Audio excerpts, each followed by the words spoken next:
अगली खबर की तरफ।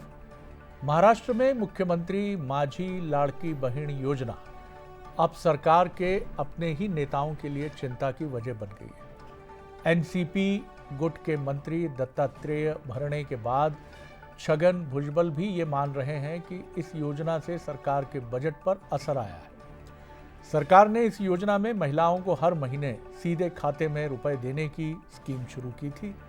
अब तक 12 किश्तें भेजी जा चुकी हैं, लेकिन मंत्री भरणे ने कहा कि इस योजना के चलते दूसरे कामों के लिए बजट में देरी हो रही है। छगन भुजबल ने भी खुलकर कहा, जब घर में अचानक बड़ा खर्च आ जाता है तो बाकी ज़रूरतें पीछे रह जाती हैं। उन्होंने बताया कि इस योजना के लिए सरकार को 45,000 करोड़ रुपए अलग से रखने पड़े हैं, जिससे बाकी योजनाओं जैसे शिव भोजन थाली पर असर आया है। अपने ही मंत्री के इस बयान के बाद अजीत पवार ने कहा कि वो खुद भरणे से बात करेंगे और जानेंगे कि उन्होंने ऐसा क्यों कहा।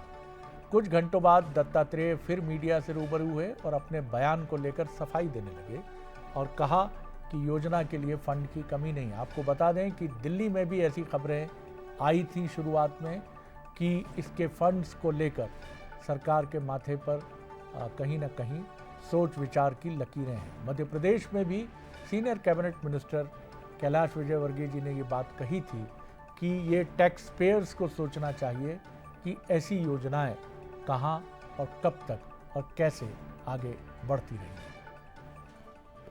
हमारे डिपार्टमेंट का निधि का कोई ये कम नहीं। हमने ये खुलासा किया था भाषण में, मैंने ये बोला था कि थोड़ा अभी लाड़की बहन की योजना ये नहीं है, इसके वास्ते निधि तो है, उसके प्रॉब्लम तो नहीं है, लेकिन जो निधि जो वाटअप रहता है, जो उसका जो स्पीड है थोड़ा स्लो है, लेकिन 2-3 महीने में वो फिर पहले जैसे आ जाएगा।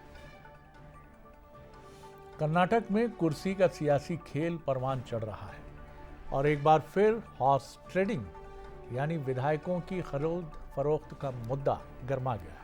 और आपको याद होगा राहुल गांधी का वो बयान जो उन्होंने कहा था कि हमारे पास बारात के घोड़े हैं, रेस के घोड़े हैं और एक ऐसे घोड़े हैं जिनको जब ज़रूरत पड़ती है तो सजा संवार कर लाया जाता है। बहरहाल